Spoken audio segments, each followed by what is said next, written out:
చూద్దాం, దేవుని వాక్యం ధ్యానం చేసుకుందామండి. పిల్లలు ఎవరు కూడా గోల్ చేయబాకండి, అందరు కూడా. పిల్లరా, దేవుని పరిశుద్ధ గ్రంథం మీరు తెరిచినట్లయితే బైబిల్ గ్రంథంలోంచి పిల్లరా సామెతల గ్రంథము 3వ అధ్యాయం. పిల్లారా, అందరూ బైబిల్లో ఉన్న వారందరూ కూడా తెరవండి. సామెతల గ్రంథము 3వ అధ్యాయము 5వ వచనము చదువుకుందామండి.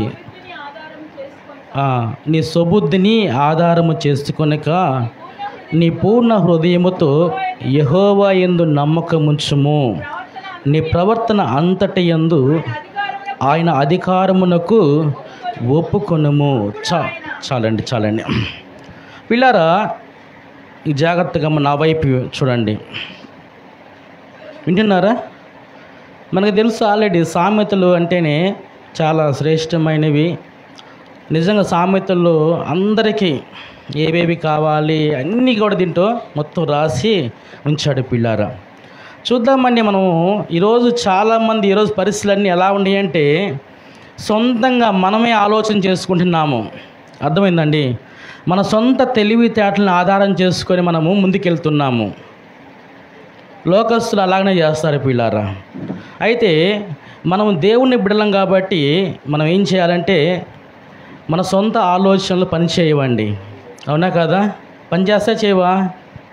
మనం అనుకుంటాము, ఏముందిలే, ఇప్పుడు నేను ఆలోచించాను కదా, నా ఆలోచన పక్కన నడుస్తున్నాను కదా, నాకేమైనా ఇబ్బంది జరిగినదా, లేకపోతే నాకేమన్నా ఒత్తిడి కానీ లేకపోతే బాధ కానీ కష్టం కానీ కలిగినదా అనుకుంటారండి.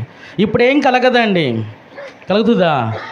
ఏమండి, బైబిల్లో ఒక మాట ఉంది పిల్లరా, ఒకని మార్గం మనకి యథార్థముగానే కనబడుతుంది అంట. ఫస్ట్ వెళ్ళేటప్పుడు మన ఆలోచన ప్రకారం నడుచుకొని వెళ్ళేటప్పుడు అది యథార్థంగానే ఉంటుంది, బాగానే ఉంటుంది, సుఖంగానే ఉంటుంది, సంతోషంగానే ఉంటుంది. కానీ చివరికి అది తీసుకెళ్ళేది ఎక్కడికంటే మరణానికి తీసుకెళ్ళొద్దు పిల్లారా. బైబిల్ చెబుతున్న మాట ఏంటంటే సుబుద్ధిని ఆధారం చేసుకోకూడదు అంట పిల్లారా. అంటే సొంత తెలివితేటలు దేవుని దగ్గర పని చేయవండి. అది ఎవరికైనా కానీ పిల్లలు, నాకైనా మీకైనా కూడా సొంత తెలివితేటలు మనం ప్రదర్శించి భక్తిలో మనం ముందుకు సాగలేం పిల్లారా. అర్థమవుతుందండి? కొన్ని పరిస్థితులు మనల్ని ఏం చేస్తాయంటే నీవే ఆలోచన చేసుకో, దేవుని ఆలోచన అవసరం లేదు, దేవుని చిత్తం అవసరం లేదు, దేవుని ప్రణాళిక అవసరం లేదు. నీవే మొత్తం స్క్రిప్ట్ అంతా నీవే రాసుకొని సాతాను గాడు ఒక కలం నీకు ఇచ్చి నీతోనే ఒక బుక్ పెట్టించి మొత్తం రాయిస్తాడు. ఇదిగో ఇలా చేస్తే బాగుంటుంది, ఇలాగ వెళ్తే బాగుంటుంది, ఇలాగ నడుచుకుంటే బాగుంటుంది అనుకుంటారు పిల్లారా. మనకు తెలుసా అండి, బైబిల్లో చాలామంది కూడా వాళ్ళ సొంత ఆలోచన వెళ్ళారు. వాళ్ళ సొంత ఆలోచనతోటి వాళ్ళు నడుచుకుంటూ వెళ్ళిపోయారు పిల్లారా. వాళ్ళ సొంత ఆలోచనలు మాత్రమే వాళ్ళ జీవితాల్లో పెట్టుకొని ముందుకు వెళ్ళిపోవటం వల్ల ఎంతో నష్టం వచ్చింది పిల్లారా. మీకు తెలుసు కాండి, ఒకసారి బైబిల్ గ్రంథం తెరిచినట్లయితే మనకు తెలుసు. రూతు గ్రంథం ఒకసారి తెరవండి పిల్లారా. రూతు గ్రంథం మనకు తెరిచినట్లయితే ఇక్కడ ఒక కుటుంబాన్ని మీకు చూపిస్తాను పిల్లారా. మనందరికీ తెలిసిన విషయమే, కానీ మరలా మీకు నేను గుర్తు చేస్తున్నాను పిల్లారా. రూతు గ్రంథం మీరు తెరిచినట్లయితే పిల్లారా 1వ అధ్యాయము, అందరూ తెరవండి పిల్లలు. 1వ అధ్యాయం పిల్లారా 1-2 వచనాలు చదువుకుందామండి. అక్కడ ఏమని రాయబడిందంటే చక్కగా మనకి కొన్ని విషయాలు, మనకి తెలిసిన విషయాలు మరలా ధ్యానం చేసుకుందామండి. రూతు గ్రంథము 1వ అధ్యాయము 1-2 వచనాలని చదువుకుందాం పిల్లారా. చదవండి అమ్మా. ఏందంట? దేశంలో కరువు కలుగగా బెత్లెహేము నుండి ఒక మనుష్యుడు భార్యను తన 2 కుమారులను తీసుకొని మోయాబు దేశమునకి కాపురం ఉండటానికి. ఇప్పుడు పిల్లారా, ఒక కుటుంబాన్ని గురించి మనం ఈరోజు ధ్యానం చేసుకుంటున్నాం పిల్లారా. ఏంటంట, ఆ ప్రాంతంలో వారు నివాసించే ప్రాంతంలో ఏమొచ్చిందంట? కరువు వచ్చింది పిల్లారా. ఏమండి, కరువులో వారు ఏం చేసుకున్నారంట? 2 కలిసి, ఏమండి, భర్త అన్నాడు, ఇదిగో నువ్వు సర్దుకో, మొత్తము ఎక్కడికి పోదాము, ఈ ప్రాంతం విడిచిపెట్టేసి మోయాబు దేశానికి వెళ్దాము అన్నాడండి. భార్య ఏం చేస్తుందంటే సరే అన్నది పిల్లారా. ఏమన్నది భార్య? సరే అండి పిల్లలు. కరువులో వారు ఏం చేశారంటే సుబుద్ధిని ఆధారం చేసుకున్నారు పిల్లారా. అర్థమవుతుందండి? కష్టాల్లో ఏం చేశారంటే కష్టం వచ్చింది. కష్టం వచ్చినప్పుడు ఏం చేయాలి? దేవుని ఆధారం చేసుకోవాలి పిల్లారా. అవునా కదా?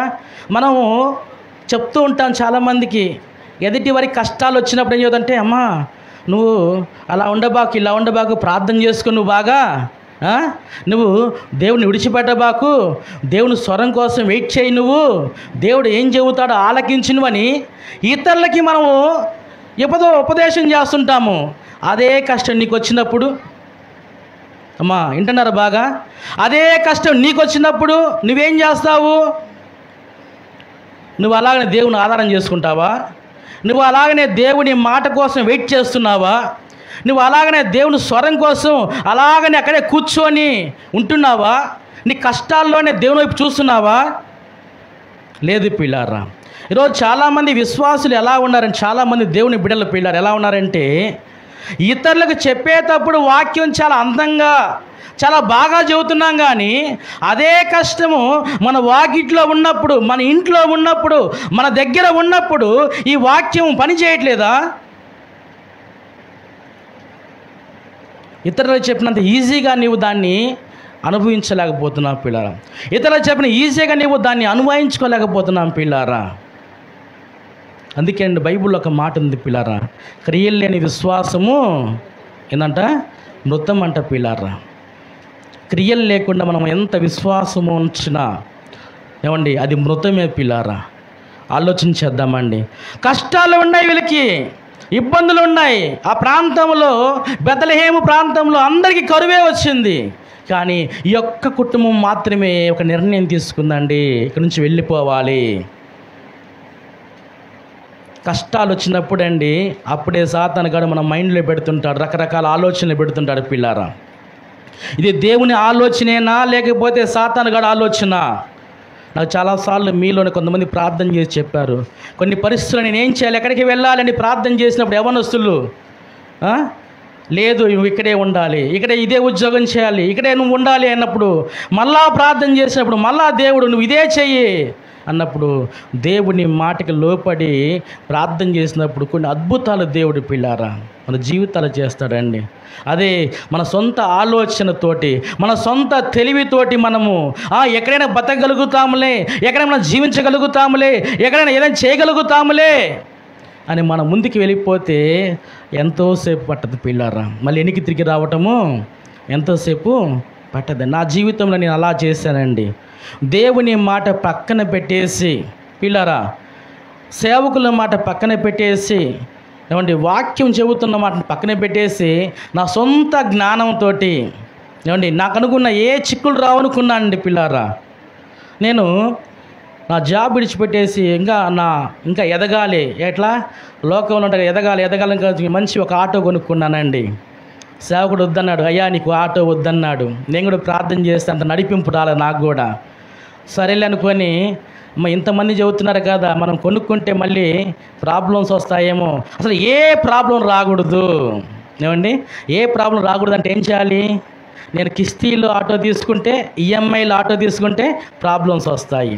ఈఎంఐ కట్టకపోతే ఆటో ఎత్తుకొని పోతాడు. అంటే ఇప్పుడు మనం ఈఎంఐ కట్టకుండా ఆటో కొనుక్కోవాలంటే క్యాష్ పెట్టి కొనుక్కోవాలని చెప్పేసి మొత్తానికి 1,59,000 పెట్టి అప్పి ట్రక్ ఆటో కొనుక్కున్నా అండి. అమ్మయ్యా, ఇంకా నాకు పాస్టర్ గారు ఏం చెప్పలేడు, ఎవరు కూడా ఏ వాక్యంగా నాకు ఎదురుపడ్డ ఏం కాదు, నన్ను ఎవరు ఆపలేరు అనుకున్నానండి. అవునా కదా? ఏముంది, నాకు కిస్తీ కట్టాల్సిన పని లేదు, తోలుకోకపోయినా ప్రశాంతంగా ఉంటాను అనుకున్నాను. ఏమండి దేవుడు తలుచుకుంటే ఆపటం ఎంతసేపు పిల్లారా. ఏమండి నేను ఇన్వర్టర్స్ మనకు తెలుసుగా, చిన్న బ్యాటరీస్ ఉంటాయి, ఆ బ్యాటరీస్ కంపెనీలో, సూర్య ఇన్వర్టర్స్ కంపెనీలో నేను పెట్టాను ఆటోని. తీసుకెళ్తే ఇన్వర్టర్ ఎంత ఎత్తు ఉంటుందమ్మా చెప్పండి, బ్యాటరీ ఎంత ఎత్తు ఉంటుంది చెప్పండి, ఎంత ఎత్తు ఉంటుంది. ఏమండి ఆటో బాడీ కూడా ఇంత ఎత్తే ఉంటుంది. ఏమండి దానికి బాడీ కట్టేసి ఇంత ఎత్తు ఉంటుందండి. పోతుంటే ఈ బ్యాటరీస్ వేసుకొని నేను ఎక్కడ దించేయాలి అక్కడికి వెళ్ళిపోతుంటే మధ్యలో ట్రాఫిక్ కానిస్టేబుల్ ఆపుతాడు, యాబో అన్నాడు. ఆపగానే ఏం సార్ ఆపారిందంటే, నాకు ఆ డ్రైవింగ్ లైసెన్స్ ఉంది, నాకు ఆడ అన్నీ ఉండి బండి పేపర్స్ ఉన్నాయి, అన్నీ అంటే హెవీ లోడ్ అంటాడు. ఏం లోడ్ అమ్మా? హెవీ లోడ్ అంట. హెవీ లోడ్ అంటే అంటుండాలి బాడీ దాటి పై దాకా ఉండాలి, అది హెవీ లోడు. లేదు సార్ ఇది హెవీ లోడ్ కాదండి, ఇది అంటే ఏయ్ నీకు తెలుసా నాకు తెలుసా, ఇది హెవీ లోడ్ కట్టు, ఎంత 300 ఫైన్, వచ్చేదంతా కిరాయి 500, దాన్ని నీకు కట్టాల్సింది ఎంత 300. సిగ్నల్ కార్డ్ అంతే అండి. ఇంకా నాకు ఒక 2 నెలలు తిప్పే లోపలనే మైండ్ బ్లాక్ అయిపోయింది. అయ్యి నేను అనుకున్నాను ఏంది అసలు, ఏ చిక్కు లేదనుకున్నాను కదా, ఈఎంఐ కట్టే పని లేదు కదా, నాకు ఇబ్బంది ఏం లేదు కదా అనుకున్నాను. ప్రతిసారి మీకు తెలుసో హైదరాబాద్లో అక్కడక్కడ సిగ్నల్స్ ఉంటూనే ఉంటాయి, సిగ్నల్స్ కాడ ట్రాఫిక్ కానిస్టేబుల్స్ ఉంటూనే ఉంటారు పిల్లారా. ఇంకా నేను ఒక 3 months అండి, మీరు నమ్మరు కానీ 3 months నేను ఘాటు తిప్పలేకపోయానండి. ఏం వేసుకున్న పని హెవీలో అంటాడు, అది ఉండేది ఇంతే. ఆటోలో ఒక 10-15 బ్యాటరీస్ వేసుకుని అసలు ఆటో కదలదండి, అంత బరువు ఉంటాయి బ్యాటరీస్ అవి, హెవీ లోడ్ అంట. అంటే మన సొంత ఆలోచన దేవుని ఆలోచన సరైనది కాదు పిల్లారా. వెంటనే ఇంకా 3 నెలలు 3 లోపల అమ్మేసి ఎంతగా తెలుసా, 1,20,000 అమ్మేసా అండి. ఎంత 3 నెలలు లాభం ఎంత 40,000 పిల్లారా, 40,000 నష్టం. ఆలోచించేయండి నిజంగా. ఎందుకంటే మనము దేవుని ఆధారం చేసుకోవాలి, కష్టాల్లో దేవుని ఆధారం చేసుకోవాలి పిల్లారా. సమస్యలు వచ్చాయి వీరికి కూడా, కుటుంబ పోషణ విషయంలో కావచ్చు, జరుగుబాటు విషయంలో కావచ్చు, రకరకాల పరిస్థితులు ఉన్నాయి పిల్లారా. అయినప్పటికీ వీరేం చేస్తారంటే సమస్యలో దేవుని నుంచి వీళ్ళు ఏమైపోయారు, దూరం అయిపోయారు పిల్లారా.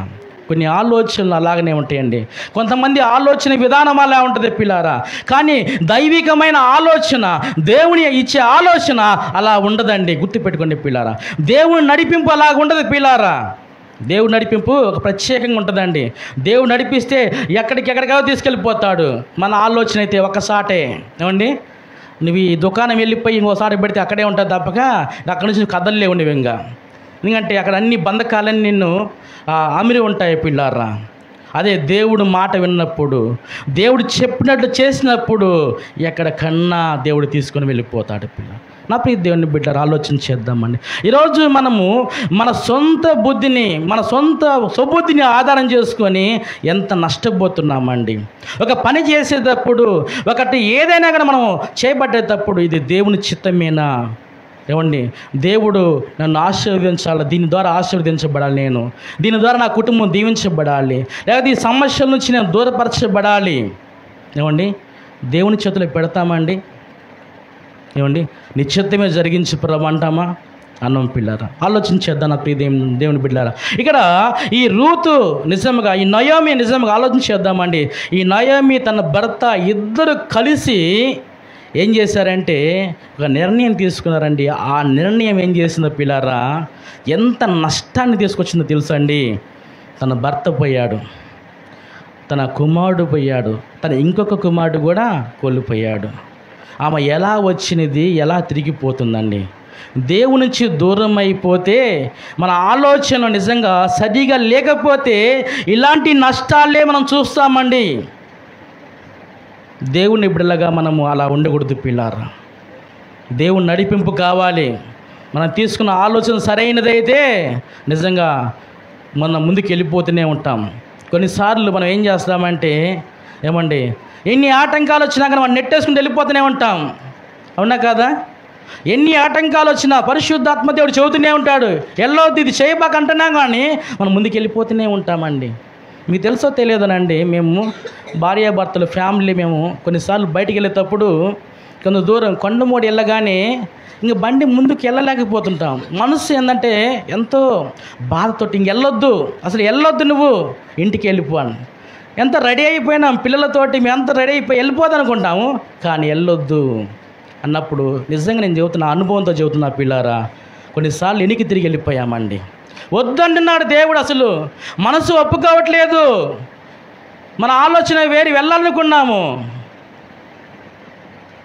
కానీ వెళ్ళాను. వెళితే ఏమవుతుంది, ఒకసారి పాస్టర్ గారు ఇలాగనే బాగా ఫోర్స్ చేసిందండి. ఉదయం కానుంచి ఫోర్సు, ఎటు ఫస్ట్ గుంటూరు వెళ్దాం అన్నది. గుంటూరు వెళ్ళాలి అన్నది. వద్దన్నా, నా మనసు ఒప్పుకోట్లు వద్దన్నా. గుంటూరు వెళ్ళొద్దన్నా. సరే గుంటూరు వెళ్ళొద్దే, మనం మాచర్ల పోదాం అన్నది. మాచర్ల కూడా వద్దు అన్న నేను. మాచర్ల కూడా వద్దు, వెళ్ళేది లేదన్నా. అలాగ అక్కడ ఇంటికాడ పని చేసాను, కొద్దిసేపు పని చేసి సాయంకాలం మరలా అన్నది. ఏమన్నా తెలుసా, ఖచ్చితంగా బయటికి వెళ్ళాల్సిందని. అసలు వద్దు నేను వెళ్ళను అంటే ఖచ్చితంగా పట్టుబట్టిగా సాయంత్రము 6 గంటలు 7 గంటలకు బయటికి వెళ్ళామండి. మనసు ఒప్పుకోలేదండి. వచ్చేటప్పుడు పైన ఫ్లేవర్ మీద యాక్సిడెంట్ అయిందండి. వచ్చేటప్పుడు పైనుంచి 8 గంటల సమయంలో మేము వస్తున్నాము. 7 గంటలకు వెళ్ళాము, అంతా షాపింగ్ చేసుకుని మళ్ళీ రిటర్న్ వస్తున్నాము.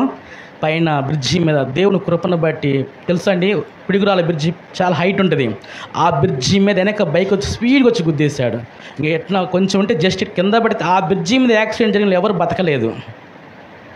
దేవుని కృపను బట్టి చిన్న దెబ్బతోటి బయటపడ్డాం పిల్లలు. కొన్నిసార్లు దేవుడు మనల్ని హెచ్చరిస్తూ ఉంటాడండి.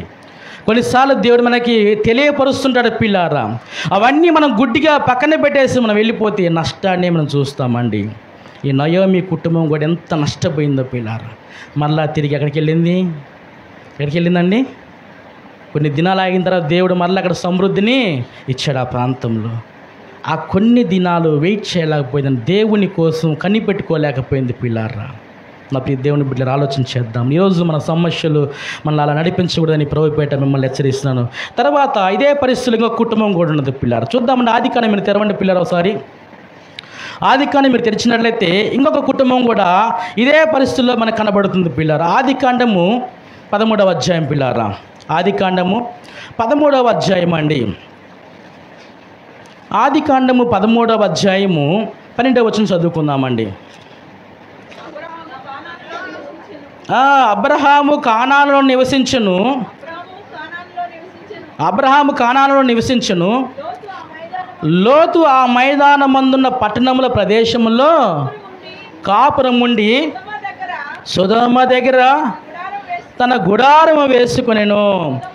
సొదొమ మనుషులు దుష్టులను యెహోవా దృష్టికి బహుపాపులై ఉండేరి. చాలండి అమ్మా, అర్థమవుతుందా? నాకు తెలుసు, అబ్రహాము గురించి తెలుసు, లోతు గురించి తెలుసు. అబ్రహాముతో లోతు ఉన్నంతకాలం ఎలా దీవించబడ్డాడు, ఎలాగ ఆశీర్వదించబడ్డాడు, ఇవన్నీ కూడా లోతు తన కళ్ళారా చూశాడండి, తను అనుభవించాడు పిల్లారా. అయితే చిన్న సమస్య వచ్చిందండి. ఎంత సమస్య? చిన్న సమస్య. అబ్రహాము లోతు వాళ్ళ పనివారు వీళ్ళు పనివారు, కొంత చిన్న గొడవ జరిగిందండి. చిన్న గొడవకే ఇడిపోవాలా? అమ్మా బాగా వినండి పిల్లారా. సాతాను గడి పెట్టే అన్నీ కూడా ఇలాగనే ఉంటాయండి. చిన్న గొడవే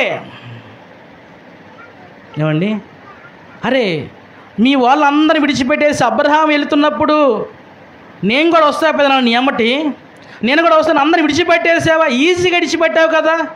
అబ్రహాం ఏమన్నా అన్నాడా? రా నువ్వు నా ఎమ్మటి అన్నాడా? అనకపోయినా కూడా అందరిని విడిచిపెట్టేసావు కదా. ఈరోజు చిన్న విషయంలో ఏం జరిగిందంటే ఇద్దరు దూరం అయిపోయారండి. నా ప్రియ దేవుని బిడ్డలారా, ఆలోచన చేద్దామండి. అంటే ఆలోచన విధానం ఎలా ఉందో చూడండి పిల్లారా. అన్నీ చూశాడు, తన కళ్ళారా చూశాడు, తను అనుభవించాడు. దేవుడు తనను ఎంతగా దీవించాడు, ఎలా నడిపించాడు, అలాంటి పరిస్థితులు ఎలా ఉండి మొత్తము కూడా లోతు గమనించాడు పిల్లారా. కానీ సమస్యలు వచ్చినప్పుడేనండి మన భక్తి ఎందుకు బయటపడేది పిల్లారా. సమస్యలు వచ్చినప్పుడే నువ్వు ఎలా నిలబడి ఉంటావు, ఎలా వాక్యాన్ని ఆధారం చేసుకొని ఉంటావు, ఎలాగ దేవుడు సహాయం కోసం ఎదురు చూస్తావు అనేది అప్పుడే. సమస్యలు అయినప్పుడు ఎవరికి కూడా ఏ అవసరం లేదు పిల్లారా. లోతుకి సమస్య వచ్చిందండి. సమస్య వచ్చినప్పుడు తన ఆలోచనకి పదును పెట్టేశాడు పిల్లారా. ఈయనేమో అబ్రహాం ఎక్కడంట? కానానులో నివసించాడంట. ఈయనలు ఎక్కడ పోయాడంట? దుష్టులు దుర్మార్గులు ఏమండి పాపం విస్తరించి ఉన్న ఆ ప్రదేశం దగ్గర పోయి ఈయన గుడారం వేసుకున్నాడండి. ఈయన కళ్ళతో చూసినప్పుడు ఎలా ఉన్నది తెలుసు, అది ఎంతో సుందరంగా ఉన్నది పిల్లారా, ఎంతో అందంగా ఉన్నది. పైన వచ్చిన ఉందండి, పైన వచ్చిన మీరు చదవని కావాలంటే పిల్లారా, ఆ 10వ వచనం చదువుకున్నట్లయితే, లోతు తన కన్నులెత్తి యోర్దాను ప్రాంతం మాత్రం చూసెను, యెహోవా సొదొమ గొమొర్రా అను సోమ పట్టణములను నాశనం చేయకమునుపు సోయారుకి వచ్చే వరకు అదంతయు యెహోవా తోటవలెను, ఐగుప్తు దేశములను నీళ్లు పారు దేశముగా ఉండెను. బాగుందండి. ఎంతకాలం బాగుంది ఈ దేశాలు? ఏమండి, ఎంతకాలం ఉన్నాయి? దేవుని దృష్టికి అనుకూలంగా ఉన్నంతసేపే ఎవరైనా, ఏ ప్రాంతమైనా, ఏ కుటుంబమైనా కూడా. వింటున్నారా పిల్లారా? దేవుని దృష్టికి మనము వాక్యానికి వ్యతిరేకంగా జీవించినప్పుడు నాశనము, పతనము అన్నీ వస్తాయండి.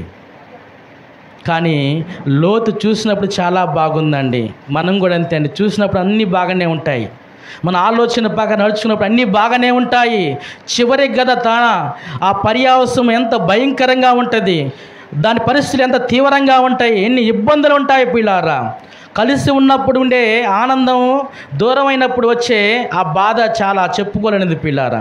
కలిసినప్పుడు అర్థం కాదు కొంతమందికి పిల్లారా, దూరం అయినప్పుడే అర్థమవుతుందండి.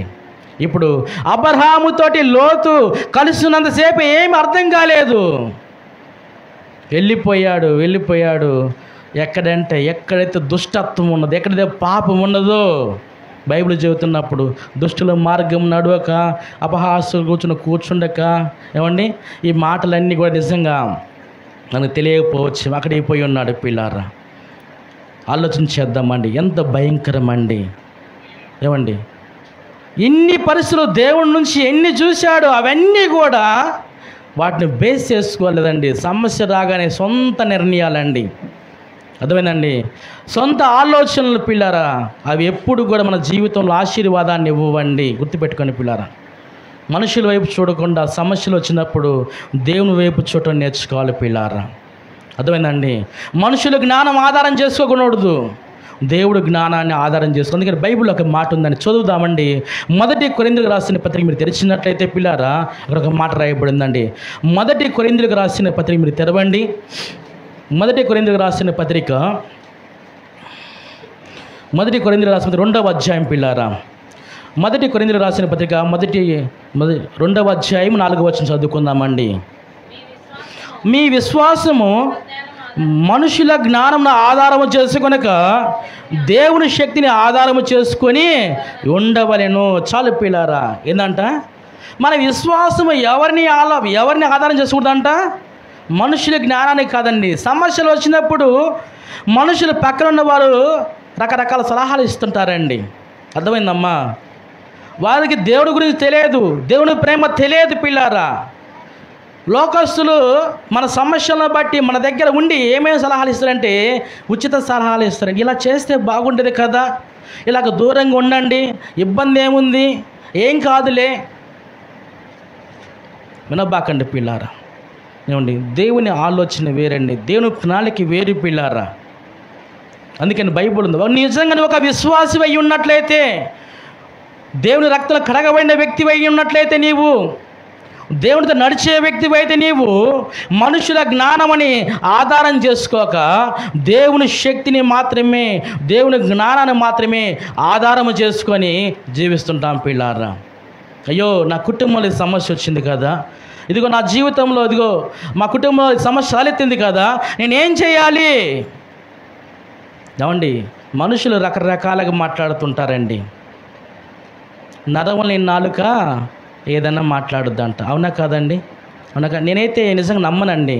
ఎందుకంటే పిల్లారా, నేను హైదరాబాద్లో ఉన్నప్పుడు నేను చెప్పాకండి, నేను హైదరాబాద్లో ఉన్నంతకాలం నేను హై రేంజ్లో ఉండాలన్న ఆలోచనని కూడా ఒక్కరోజే పెద్దోడిని అయిపోవాలి. ఎన్ని రోజులు? ఒక్క రోజులోనే. దీపావళి తెలుసు కానీ, దీపావళి టపాసులు నేను చిన్నప్పటి నుంచి ఆ గూడాల్లో పనిచేసి మొత్తం ఆ లిస్ట్ అంతా నాకు తెలుసు. అంతా ఎంతకు వస్తాయి, ఎంత లాభం వస్తాయో, దాంట్లో పావులా పెడితే రూపాయి వస్తుందండి. 1 లక్ష రూపాయలు పెట్టానుకోండి, 1,50,000 వస్తాయి లాభం. అయితే ఒక్కసారికే పెట్టేసాం. ఆల్రెడీ మా అన్నయ్య పెడుతుంది ప్రతి ఇయర్, ఇప్పుడు కూడా అండి, ఇప్పుడు కొనసాగుతుందండి. అది 10 లక్షలు పెట్టి పెడతాం, పెద్ద స్టాల్ వేసి 2-3 స్టాల్ వేసి పెడుతుంటామండి. అయితే నేను కూడా ఏం చేశాను అంటే పెట్టేశానండి. నేను కూడా 2 లక్షలు పెట్టాను. ఎంత బాగుందంటే అదృష్టం అసలు అండి. అక్కడ 3 days ఉంటుందండి హైదరాబాద్లో, గ్రౌండ్లో తీసుకుంటే 3 days. ఇంకా ఒక ఫస్ట్ డే అమ్మాము, ఒక 40,000కి అమ్మేశాను. తర్వాత సెకండ్ డే ఇంకా ఏం జరుగుతుందంటే అదే దీపావళి రోజు కరెక్ట్గా 3 గంటల కాంచి వర్షం స్టార్ట్ అయిందండి. ఎన్ని గంటల కాంచి? ఇంకా అదే బిజినెస్ టైం, 3 కాంచి రాత్రి 9 దాకా ఎన్ని లక్షల సరిగ్గా అమ్మాల్సింది. 10 లక్షలు పెట్టుకో, 15 లక్షలు పెట్టుకో, లక్షలు పెట్టుకో. ఈ మధ్య సమయంలోనే ఎన్ని లక్షలు పెట్టి అమ్మేసేయాలి నువ్వు. తర్వాత ఎవరు కొనరండి. కరెక్ట్గా 3 గంటల కాంచి వర్షము రాత్రి 8 గంటల దాకా పడిందండి. మోకాల్లోతు నీళ్ళండి. ఏం చేయాలి అర్థం కాలేదండి. అసలు మైండ్ పోయింది. అసలు స్టాల్లో 10 మంది కుర్రోళ్ళు ఉన్నారు ఆల్రెడీ. వాళ్ళ జీతాలు, భోజనం అన్నీ కూడా ఒక పక్క మాల్ అలాగనే ఉన్నది. నేనేం బ్యాచులర్ని, ఇంట్లో ఇంక పెట్టనీరు ఇంకా అసలు బ్యాచులర్కి రూమ్లే ఈ హైదరాబాద్లో. అలాంటిది ఇన్ని మందులు తీసుకొని ఉంచుతారా? ఖాళీ చేయమంటారు. అర్థం కాలేదు పిల్లారా. వర్షం వచ్చింది, బీపచ్చం వర్షం వచ్చింది. నాకు నిజంగా నమ్మకంతో హైదరాబాద్లో వెళ్ళా. ఇతను నా ముఖం తెలియకుండా ఒక అతను 2 లక్షలు అప్పు ఇచ్చాడు. ఇంకా రేపు తెల్లాడితే నేను కట్టాలి, 2 లక్షలు కట్టాలి. ఏం అర్థం కావట్లేదు పిల్లారా. అప్పుడు మా వాళ్ళు అంటారు, ఏమంటారు అంటే తెలుసా అండి, అరే ఎందుకు పెట్టారు అసలు నువ్వు, ఎందుకు పెట్టారన్నారు. నేను అన్నాను, సరే నా తప్పు అయిపోయింది, నేను పెట్టారని నష్టం వచ్చింది అనుకోండి, ఒక్క నిమిషం పక్కన పెట్టండి. ఇప్పుడు ఈరోజు వర్షం పడలేదనుకోండి, 3 గంటల దాకా వర్షం పడలేదనుకోండి, బాగా బిజినెస్ జరిగింది, నాకు రాత్రి మొత్తం సేల్ బాగా అయింది, నేను పెట్టిన 2 లక్షలకి ఇంకొక 2 లక్షలు వచ్చాయి అనుకోండి. నువ్వేమంటావు చెప్పన్న? ఏమంటారు? మీరేమంటారు అక్క? అసలు మా పాస్టర్ గారు ఒక రోజులోనే 2 లక్షలు సంపాదించాడు. మేము రోజు మా ఆయన క్యారేజ్ పెట్టుకొని పోతాడు, బ్యాగ్ వేసుకొని పోతాడు, రోజు పోతాడు, పొయ్యి మమ్మల్ని చంపుతాడు, ఆయన చచ్చిపోతాడు పాపము. ఏది ఇలాంటివి చేస్తే బాగుండే కదా, ఇదిగో పాస్టర్ గారు చేసేది నువ్వు కూడా చేయరాదు అసలు అని సలహాలు ఇస్తుంటాం. అవునా కదమ్మా? అవునా కదా? అందుకే పిల్లారా, అది లాభం వస్తే మాట్లాడేది వీళ్ళే, నష్టం వచ్చినా మాట్లాడేది వీళ్ళే. అందుకే నేను వాళ్ళ మాటలు విన్నాండి. నా ప్రియ దేవుని బిడ్డలు ఆలోచన చేద్దామండి. అందుకే బైబిల్ చెబుతుంది, లోకస్తులు అలా ఉంటారు కాబట్టి మన దేవుని బిడ్డలము అలా ఉండకూడదు పిల్లారా, అలాగా ఉండకూడదు పిల్లారా. బైబిల్ చెబుతున్న మాట ఏమిటంటే, మీ విశ్వాసము మనుషుల జ్ఞానమని ఆధారము చేసుకొనక దేవుని శక్తిని మాత్రమే ఆధారము చేసుకోవాలంటే పిల్లారా. మన బైబిల్లో ఇంకొక వ్యక్తి కూడా ఉన్నాడండి, పిల్లారా. మనకు తెలుసు ఆల్రెడీ. ఎవరు తెలుసా అండి? సౌలు రాజు గారు. మనకు తెలుసు కదా, తెలుసా తెలియదండి? సౌలు రాజు ఏమండి, రాజుగారు ఏం చేశాడు? సమూయేలు చెప్పాడు, అయ్యా నేను వస్తాను, 7 రోజులు నువ్వు ఆగు అన్నాడు. 7 దినాలు ఆగు, అప్పుడు నేను ఏం చేయాలో చెప్తానన్నాడు. 7 దినాలు అయిపోయినాయి, ఇంకా సమూయేలు గారు రాలేదు. ఇంకా రాకపోతే ఏం చేశాడంటే ఈయన మైండ్కి పదుని పెట్టేశాడండి. ఏం చేశాడు? ఈయన మైండ్కి పదుని పెట్టేశాడు. ఇక లాభం లేదు. కానీ ఆయన చేయాల్సిన పని, ఎవరు? సమూయేలు ప్రవక్త చేయాల్సిన పని ఈయన చేత పట్టుకున్నాడండి. ఈయన దహన బలి అర్పించాడు పిల్లారా. ఏమండి, నేను ఒక్క మాట చదువుతున్నా పిల్లారా, సొంత ఆలోచన చేసిన వీరి జీవితాలు ఎంత భయంకరంగా ఉన్నాయి పిల్లారా. ఎప్పుడైతే ఏమండి సొంత ఆలోచన చేశాడో సౌలు తనకున్న పదవి పోయిందండి. ఉన్నదా? వెంటనే దేవుడు ఏం చేశాడంటే, ఇంక నువ్వు పనికి రావు, నువ్వు అన్ఫిట్టింగా, అర్థమవుతుందండి, నువ్వు పనికి రావు, ఇంకా నువ్వు పక్కన ఉండేసి నా కోసం మళ్ళీ ఇంకొక రాజును ఏర్పాటు చేసుకోబోతున్నాను. ఇందాకలా మనము నయోమి కుటుంబాన్ని చూసాము, నష్టపోయినది. లోతు కుటుంబాన్ని చూసాము, ఏమైంది? భార్య ఉప్పు స్తంభం అయిపోయింది పిల్ల. సొంత ఆలోచనలు నష్టాన్ని తీసుకొస్తాయండి. దేవుని ఆలోచనలు మనకి ఆశీర్వాదాలను తీసుకొస్తాయి పిల్లారా. అర్థమవుతుందండి? దేవుని చిత్తం మనం తెలుసుకుందామండి. దేవుని ప్రణాళిక మనం తెలుసుకుందాం పిల్లారా. దేవుని ఉద్దేశం మనం తెలుసుకొని మనము ముందుకెళ్ళినప్పుడు ఎంతో ఆశీర్వాదం ఉంటుంది పిల్లారా. నిజంగా ఈ యొక్క సౌలు కూడా ఎన్నో చూశాడండి. సమూయేలు చెప్పినప్పుడు, ఆ మాట విన్నప్పుడు ఎన్నో విజయాలు చూశాడు. కానీ పరిస్థితి కొద్ది పరిస్థితులేనండి, చిన్న పరిస్థితులే. గుర్తుపెట్టుకోండి పిల్లారా. సాతాను గాడు ఏం చేసి పెద్ద పరిస్థితుల్లో కాదు, చిన్న పరిస్థితుల్లోనే మనం డైవర్ట్ చేస్తూ ఉంటాడు పిల్లారా. 2 నిమిషాలు ఆగలేకపోతుంటారండి. ఏమండి, 2 నిమిషాలు లేకపోతే ఒక రోజు వెయిట్ చేయలేకపోతుంటామండి. నిర్ణయాలు అప్పుడప్పుడే తీసుకుంటాము. అవునా కదా పిల్లారా? కొన్నిసార్లు కొద్దిసేపు ఆలోచన చేస్తే ఎంత బాగుంటుందోనండి. మేము కూడా మా బాబు ఒకసారి అండి ఎండలో పోయింది సరే ఒక 2 years బ్యాక్లే అండి, అసలు డబ్బులు లేవు మా దగ్గర. మా వాడు గోల చేస్తే సైకిల్ అంటున్నాడు. ఊరికే వాడు ఉల్లాసం కోసం అనగానే తీసుకెళ్దామని చెప్పేసి ఏం చేసామంటే సైకిల్ షోరూమ్ తీసుకెళ్ళిపోయాక ఆ కొద్ది క్షణాలు ఊరికే డెంప్ట్ అయిపోయినాం అంతే. సైకిల్ బాగుందా అని చెప్పేసి డబ్బులు ఉన్న ఈ వేరే అవసరం అనుకొని అడిగిపోయినాము. గబ్బుకుని సైకిల్ కొని బయటికి వచ్చిన తర్వాత కదా తెలిసింది, అయ్యో ఇప్పుడు ఈ డబ్బులు వేరే దానికోసం కదా ఉంచుకున్నది, అక్కడికి వెళ్ళే కొద్ది క్షణాలే. ఏమండి మేమేమనుకున్నాం, వెళ్ళేటప్పుడు చూద్దాం అది చూపిద్దాము బాగానే ఉంటుందిలే, ఇంకా వాడు తృప్తిగా ఉంటుంది అనుకున్నాము. వాడు తృప్తిగా ముందర మేము డెంప్ట్ అయిపోయి ముందర తీసుకొని బయటికి వచ్చేసామండి. తీసుకొచ్చినాక కదా దాని ప్రతిఫలము ఎంత ఇబ్బంది, ఎంత పరిస్థితి ఎంత దారుణంగా ఉండే పిల్లారా. ఏమండి కొన్ని క్షణాలు అంతేనండి. కొద్ది నిమిషాలు మనం ఆలోచన చేసినట్లయితే పరిష్కారం దొరుకుతుందండి. మనం ఆ కొద్ది నిమిషాలు వెయిట్ చేయలేకపోయినప్పుడు సాతానుగాడు ఏం చేస్తాడంటే వాడు మన మధ్యలోకి వస్తాడు పిల్లారా. వాడు మన మధ్యలోకి వచ్చేసి రకరకాలుగా వాడు మనల్ని ఇబ్బంది పరుస్తాడు పిల్లలు. ఆలోచన చేద్దామండి. ఇదే కోవలో మనకి ఇశ్రాయేలు ప్రజలు కూడా ఉన్నారండి. సీనాయి పర్వతం మీద మోషే గారు దేవునితో మాట్లాడుతున్నప్పుడు కింద వీళ్ళు ఏం చేశారు, ఇంకా పొయ్యాళ్ళే నడిపించిన ఆయన లేడులే ఇంక మనల్ని. అర్థమవుతుందా? ఏదో హ్యాపీగా అక్కడ ఏదో ఆ సావకుండా ఇక్కడ తీసుకొచ్చాడు, మనల్ని నడిపించాడు, పోయి కొండ ఎక్కాడు, ఇంక దిగుతాడో దిగడం మనకు తెలియదు, వస్తాడో రావడం మనకు తెలియదు. మనకి ఆధారం ఎవరు? మనకి ఇప్పుడు మన బాధ ఎవరు చెప్పుకుంటాము, మన కష్టాలు ఎవరు తీరుస్తారు అనుకొని ఇశ్రాయేలు ప్రజలు కింద ఏం చేసుకున్నారండి, చక్కగా వాళ్ళ చేతులతో ఒక ప్రతిమని నిర్మించుకున్నారు. నేనే మా దేవుడు, ఈయనే మాకు మార్గం చూపుతాడు, ఈయనే మాకు ఆలోచనలు ఇస్తాడు, ఈయనే మా కష్టాలు తీరుస్తాడు అనుకున్నారు పిల్లారా. ఈ లోపల మోషే గారు ఏం చేశాడు, రానే వచ్చేసాడండి. అవునా కదా పిల్లారా? ఈ లోపల మోషే గారు రానే వచ్చేసాడండి. అంటే నా ప్రియ దేవుని బిడ్డారా, మన సొంత ఆలోచనలు మనం పక్కనే పెట్టేయాలండి. పరిస్థితులు బాగలేనప్పుడే పరిస్థితులు బాగలేనప్పుడు రకరకాల ఆలోచనలు చేయాలనిపిస్తుందండి. కానీ అలా కాకుండా దైవ ఆలోచన తీసుకుందామండి. దేవుని ఆలోచన తీసుకుని మనము ముందుకు వెళ్ళినప్పుడు ఎంతో చక్కగా, ఎంతో దీవెనలు, ఎంతో ఆశీర్వాదం ఉంటుంది పిల్లారా. ఇలాంటి పరిస్థితి ఇందాక మనం చదువుకున్నాం కదా. ఒకసారి రూతు గ్రంథం మీరు ఒకసారి తెరవండి పిల్లారా. రూతు గ్రంథం మీరు తెరిచినట్లయితే అక్కడ మనకి ఒక విషయము మీకు తెలియపరుస్తాను పిల్లారా. రూతు గ్రంథం మీరు తెరవండి ఒకసారి. రూతు గ్రంథము 1వ అధ్యాయము, రూతు గ్రంథము 1వ అధ్యాయం పిల్ల 16వ వచనం చదువుకుందామండి.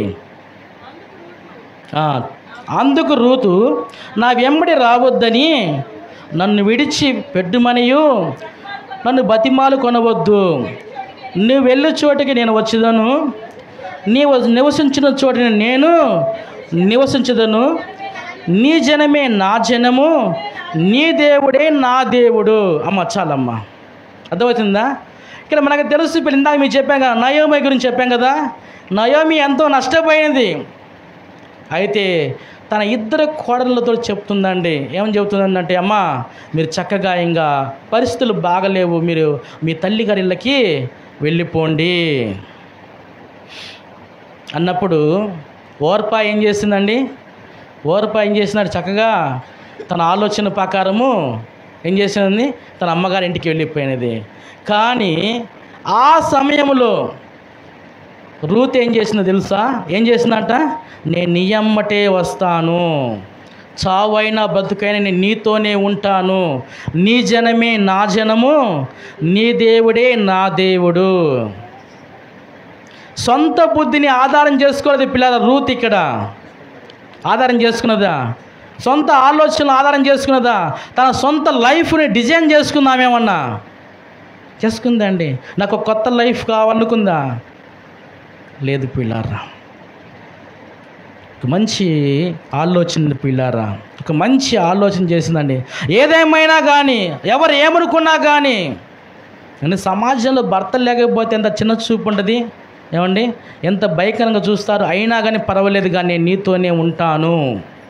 ఆ ఒక్క నిర్ణయం పిల్లారా, ఈరోజు యేసుక్రీస్తు ప్రభువారు ఆ కుటుంబం నుంచి రావడానికి ఆ కారకురాలుగా ఉన్నది పిల్లారా.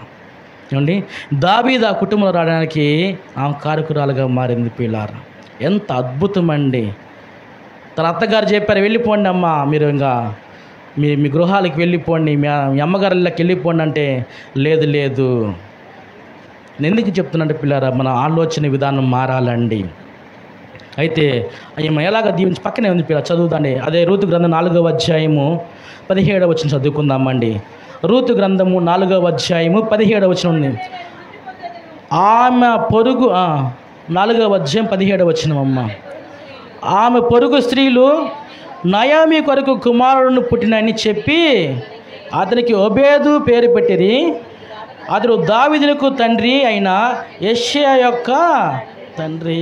ఎంత నిజంగా నా వంశాలు చూసాను కింద ఉంది పిల్లారా. ఏమండి, దావీదు తండ్రి నిజంగా ఈమెకు పుట్టాడు పిల్ల. ఎంత అద్భుతమండి. ఆలోచన చేద్దామండి. ఒక ఆలోచన ఎటువంటి దీవెనకరంగా, ఎటువంటి ఆశీర్వాదకరంగా మార్చబడ్డాయి పిల్లారా. అందుకని బైబిల్ చెబుతుంది, నీ సొబుద్ధిని ఆధారం చేసుకొనక అనంట. మన సొంత బుద్ధిని ఆధారం చేసుకొనక నీ పూర్ణ హృదయముతో యెహోవా యందు నమ్మకం ఉంచుము. దేవుని యందు నమ్మకం ఉంచి నువ్వు దేవుని ఆధారం చేసుకొని మనము జీవించినప్పుడు దేవుని సహాయం ఖచ్చితంగా మనకు అందుద్ది పిల్లారా. అలా కాకుండా పక్కన వాళ్ళు సలహాలు ఇస్తుంటారండి. ఏమండి, పక్కన వాళ్ళు ఉట్టి సలహాలు ఇస్తుంటారు. ఆ సలహాలు తీసుకోబాకండి. దేవుని చిత్తం ఏందో, దేవుని ఆలోచన ఏందో అది తీసుకొని మనం ముందుకు వెళ్ళినప్పుడు ఖచ్చితంగా దేవుడు సహాయం చేస్తాడు. అందరం తల్ల ఉంచుదామండి, ప్రార్థన చేసుకుందాం పిల్లారా. అందరం కూడా తల్ల ఉంచుదాం, కొద్ది నిమిషాలు ప్రార్థన చేసుకుందాం.